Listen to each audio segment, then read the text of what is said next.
Nipah ബാധിതനെ പരിചരിക്കുന്നതിനിടയിൽ രോഗം പിടിപെട്ട് 2 വർഷത്തോളമായി comma അവസ്ഥയിൽ ചികിത്സയിലായിരുന്ന നഴ്സ് ടിറ്റോ തോമസ് ആശുപത്രി വിട്ടു. കോഴിക്കോട്ടെ ഇഖ്ര ആശുപത്രിയിൽ നിന്നാണ് കോമയുടെ പിടിയിൽ നിന്ന് ജീവിതത്തിലേക്ക് തിരിച്ചെത്തിയ ടിറ്റോയെ ബന്ധുക്കൾ വാടക വീട്ടിലേക്ക് മാറ്റിയത്. നിപയെ തുടർന്നുണ്ടായ മസ്തിഷ്ക ജ്വരമാണ് ടിറ്റോയുടെ ആരോഗ്യനില വഷളാക്കിയത്. കഴിഞ്ഞ 2023 ഓഗസ്റ്റ് മാസത്തിലാണ് ടിറ്റോയുടെ ജീവിതത്തെ ഇരുട്ടിലാക്കിയ സംഭവം ഉണ്ടായത്. കോഴിക്കോട് ഇഖ്ര ആശുപത്രിയിൽ നഴ്സായി ജോലി ചെയ്യുകയായിരുന്ന മംഗളൂരു സ്വദേശി ടിറ്റോ തോമസ് അന്ന് ആശുപത്രിയിൽ എത്തിച്ച മരുതോങ്കര സ്വദേശിയായ നിപ രോഗിയെ പരിചരിക്കുകയായിരുന്നു. രോഗി മരണമടഞ്ഞതിന് പിന്നാലെയാണ് ടിറ്റോയ്ക്ക് നിപ സ്ഥിരീകരിച്ചത്. പിന്നാലെ ടിറ്റോ തോമസും രോഗബാധിതനായി. നിപ വൈറസ് ബാധയെ തുടർന്നുണ്ടായ ലേറ്റന്റ് എൻസഫലൈറ്റിസ് ടിറ്റോയെ ഗുരുതരാവസ്ഥയിലേക്ക് തള്ളിവിടുകയായിരുന്നു. 2023 ഡിസംബർ 2 അദ്ദേഹം കോമ അവസ്ഥയിലായി. തുടർന്ന് 2 വർഷത്തോളം കോഴിക്കോട്ടെ ഇഖ്ര ആശുപത്രിയിൽ ടിറ്റോ ചികിത്സ നേടി. ഈ ഘട്ടത്തിൽ കൂലിപ്പണിക്കാരനായ ടിറ്റോയുടെ കുടുംബം അദ്ദേഹത്തോടൊപ്പം നിന്നു.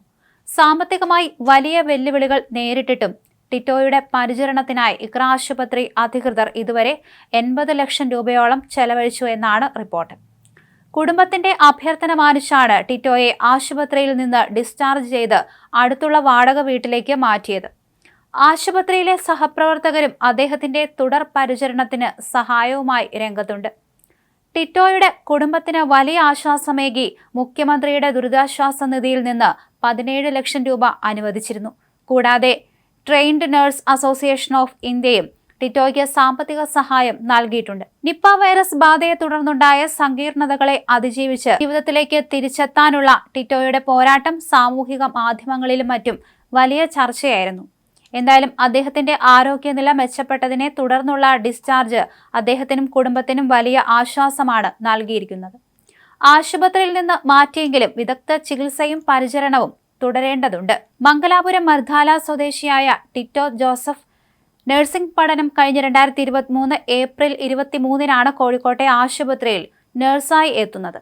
ഓഗസ്റ്റ് അവസാനം ഇതേ ആശുപത്രിയിൽ കടുത്ത പനിയുമായി എത്തുകയും ഇവിടെ വെച്ച് മരിക്കുകയും ചെയ്ത രോഗിക്ക് മരണശേഷമാണ് നിപ സ്ഥിരീകരിച്ചത്. ഇതേ രോഗിയെ പരിചരിക്കുന്നതിനിടയിലാണ് ടിറ്റോയ്ക്ക് രോഗബാധ ഉണ്ടായത്. രോഗമുക്തി നേടി ക്വാറന്റൈൻ പൂർത്തിയാക്കി നവംബറിൽ വീട്ടിലെത്തിയ ടിറ്റോയ്ക്ക് ആ സമയം മുതൽ തലവേദനയും കഴുത്തുവേദനയും ഉണ്ടായിരുന്നുവെന്ന് ടിറ്റോയുടെ കുടുംബം പറഞ്ഞു. ആശുപത്രി അധികൃതർ വിവരം അറിയിച്ചതിനെ തുടർന്ന് ആരോഗ്യവകുപ്പ് കോഴിക്കോട് മെഡിക്കൽ കോളേജ് ആശുപത്രിയിലെ ഡോക്ടർമാരെ ഉൾപ്പെടുത്തി മെഡിക്കൽ ബോർഡ് രൂപീകരിച്ചിട്ടുണ്ടായിരുന്നു. അങ്ങനെയൊക്കെയാണ് ഇപ്പോൾ ടിറ്റോയുടെ രോഗാവസ്ഥയിൽ ചെറിയ രീതിയിലെങ്കിലും മാറ്റമുണ്ടായത്.